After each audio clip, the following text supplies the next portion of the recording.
BTV ডিজিটালের পক্ষ থেকে সবাইকে জানাচ্ছি শুভেচ্ছা।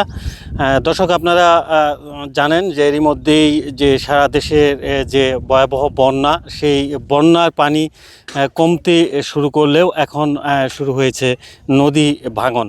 আমি এই নদী ভাঙনের ভাঙাগোড়া খেলার মধ্যেই সেই নদীর পাড়ের যে মানুষগুলো, তাদের দুর্বিষহ জীবন চলছে। এখন আমি আছি ময়মনসিংহের ঈশ্বরগঞ্জের ব্রহ্মপুত্রের পারে। এখানকার যে সাধারণ মানুষ, তারা আমি যদি একটু আপনাদেরকে দেখানোর চেষ্টা করি যে এই যে আমার পিছনে যেটি দেখতে পাচ্ছেন যে এই ব্রহ্মপুত্রের যে ভাঙন, সেই ভাঙনই কিন্তু নদী গর্ভে বিলীন হচ্ছে একের পর এক বসত বাড়ি এবং এলাকার লোকজন। এরই মধ্যে আমরা বেশ কয়েকজন মানুষের সাথে কথা বলেছি। ওনারা বলেছেন যে প্রায় 100-র মতো পরিবার এই এলাকা ছেড়ে অন্য কোথাও চলে গিয়েছে বিগত এই কয়েক বছরের এই ভাঙনের কারণে। তো আমরা আরও একটু আগেই যেখানে আসার পরে যে পাশের যে মানুষগুলো রয়েছে, কিছুদিন আগেও তাদের বাড়ি ছিল কিন্তু একেবারে নদীর যে মাঝখানটা, সেখানে সেই জায়গা থেকে বাড়ি বারবার ঘুরিয়ে আনার পর এখন একটা পর্যায়ে লাস্ট পর্যায়ে চলে নিয়ে আসা হয়েছে। এখানেও কিন্তু সেই ভাঙনের কবল দেখা দিয়েছে।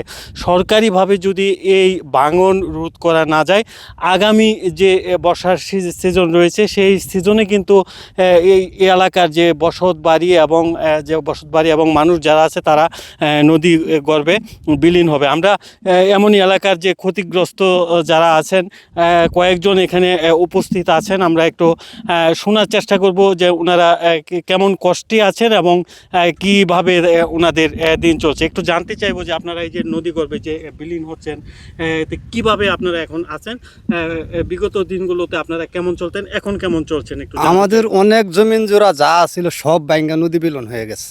এখন আমার বয়সে 3বার বাড়ি ভাঙছি। এখন আমরা আর ধৈর্যের বাইরে বাদ ভাঙা গেছে। আমরা ভাঙতে এখন বর্তমানে এক জায়গায় স্থায়ী নিছি। এখন বর্তমানে আবার নদী আমাদেরকে আবার বাড়িঘর ভাঙা নিয়ে যাবে। সরকারে যদি আমাদেরকে কোনো অনুদান না দেয় তাহলে আমরা আর বাস্তবই নাই।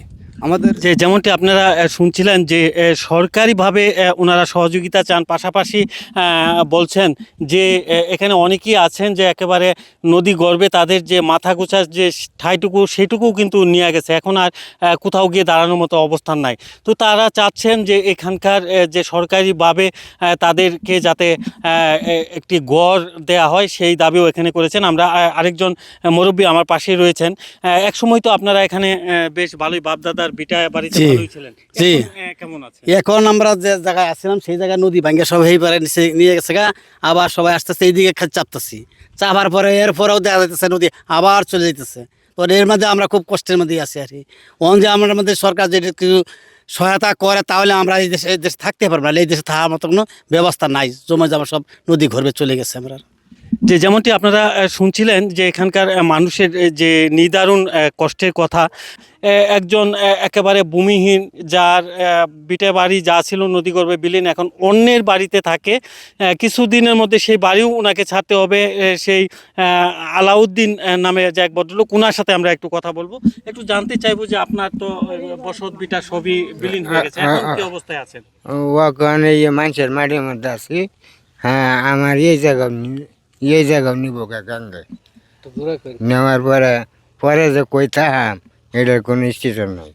কারণ সরকারের কাছে আবেদন আমার একটা বাড়ি ঘর করে দিক। যেমনটি শুনছিলেন যে এই ঈশ্বরগঞ্জের ব্রহ্মপুত্র নদীর যে তীরে নতুন চরের যে নামাপাড়া, সেখানকার বাসিন্দাদের কষ্টের কথা আমি বলার আপনাদেরকে দেখানোর চেষ্টা করেছিলাম। তো আমরা বিশেষ করে সরকারের কাছে আমাদের প্রত্যাশা থাকবে একটাই, যে এই যে নদী ভাঙন এলাকায় যেগুলো রয়েছে, সেই সব এলাকায় ভাঙন রোধে সরকার উদ্যোগী হবে এবং সাধারণ মানুষ তারা যেন এই এলাকাটিতে সুখে শান্তিতে বসত করবে, এমনটি প্রত্যাশা সাধারণ মানুষের। ধন্যবাদ আপনাদের সকলকেই।